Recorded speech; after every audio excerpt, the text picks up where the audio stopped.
Shalom saudara yang kekasih, saya ingin membuat satu klarifikasi pernyataan saya pada video yang saya unggah pada beberapa hari yang lalu tentang Bunda Maria. Ada orang yang salah mengerti pernyataan saya, menganggap saya tidak percaya kalau Bunda Maria akan ada di sorga. Saudara dengarkan, tidak ada hal yang negatif tentang Bunda Maria. Bunda Maria adalah seorang yang dipilih oleh Allah untuk melahirkan Yesus. Dan tidak ada yang negatif tentang Bunda Maria. Saya pribadi menghargai dan mencintai Bunda Maria tentunya, sebagai seorang yang telah dipilih oleh Allah. Tetapi Maria hari ini belum ada di sorga. Saya yakin 100% Maria itu akan ada di sorga. Dialah salah satu orang yang akan ditebus ketika Tuhan datang nanti. Jadi dia akan ada di sorga. Saya pikir itu jelas. Yang menjadi problem sekarang adalah Alkitab tidak mencatat kalau Bunda Maria itu hari ini atau sekarang ini atau sejak Yesus terangkat ke sorga, Bunda Maria juga ke sorga. Tidak ada catatan itu. Well, ada yang menggunakan Yohanes pasal 11 ayatnya yang ke-26. Saya bacakan ayatnya. Dan setiap orang yang hidup dan percaya kepadaku tidak akan mati selama-lamanya. Percayakah engkau akan hal ini? Well, kalau saudara baca baik-baik, kan kita tidak boleh dibilang cocokmologi. Jadi harus baca satu perikop ini ya. Kalau saudara baca satu perikop ini adalah cerita tentang Lazarus mati. Dan percakapan di sini bukan percakapan Maria dengan Yesus, tapi Marta dengan Yesus. Jadi, lalu lagi pula kata yang digunakan di sini adalah barang siapa percaya. Tidak disebutkan secara spesifik seseorang di sini atau dalam hal ini Maria, tidak.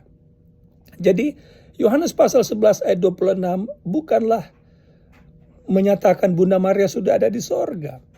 Kemudian ayat lain yang digunakan untuk membuktikan katanya Maria ada di sorga adalah Wahyu pasal 12 ayat 1 dan seterusnya, yang menyatakan bahwa perempuan yang berselubungkan matahari, bulan di bawah kakinya, itu di Wahyu pasal 12 ya.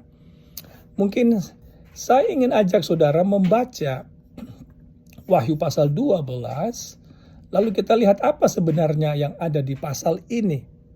Mari saya baca kepada saudara ayat yang pertama sampai ketiga. Maka tampaklah suatu tanda besar di langit, seorang perempuan berselubungkan matahari dengan bulan di bawah kakinya dan sebuah mahkota dari 12 bintang di atas kepalanya.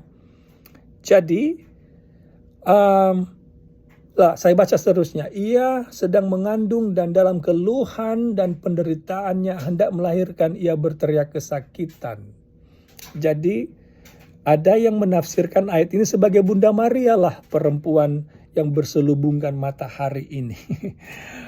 Well, kita ikuti keinginan saudara-saudara kita ini yang menganggap ini adalah Bunda Maria. Tapi ada masalah di sana kalau kita anggap ini Maria. Oke? Mari kita baca ayat 5. Apa yang terjadi sebenarnya? Ayat 5.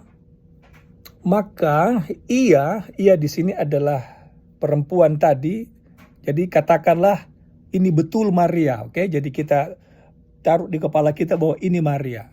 Ini penafsiran, kita mengikuti penafsiran orang-orang atau saudara-saudara kita ini. Maka ia melahirkan seorang anak laki-laki yang akan menggembalakan semua bangsa dengan gada besi. Tiba-tiba anaknya itu dirampas dan dibawa lari kepada Allah dan ke tahtanya. Jadi siapa yang dibawa lari ke tahta Allah? Apakah perempuan yang melahirkan atau anak yang dilahirkan? Ayat 5 jelas mengatakan anak yang dilahirkan, yang dilarikan ke tahta Allah atau kepada Allah. Bisa dikatakan ke surga. Bukan perempuan yang melahirkan. Kalaupun itu Maria, Tapi bukan perempuan itu yang dibawa ke surga, tapi anak yang dilahirkan, dalam hal ini tentu Yesus Kristus. Oke? Kalau begitu pertanyaan, kemana perempuan ini pergi? Ayat 6, perempuan itu lari ke padang gurun, di mana telah disediakan suatu tempat baginya oleh Allah, supaya ia dipelihara di situ 1260 hari lamanya. Memang kita tahu dalam cerita tentang kelahiran Yesus, Maria dan Yusuf harus mengungsi ke Mesir supaya bayi Yesus tidak dibunuh oleh Raja Herodes dan tentara-tentara Roma. Tapi mereka ada di Mesir tidak selama 1260 tahun. Jadi ini jelas kita tidak bisa mengatakan Wahyu 12 perempuan berselubungkan matahari ini sebagai Bunda Maria. Ajaran itu hanyalah dibuat-buat saja, tidak ada dasar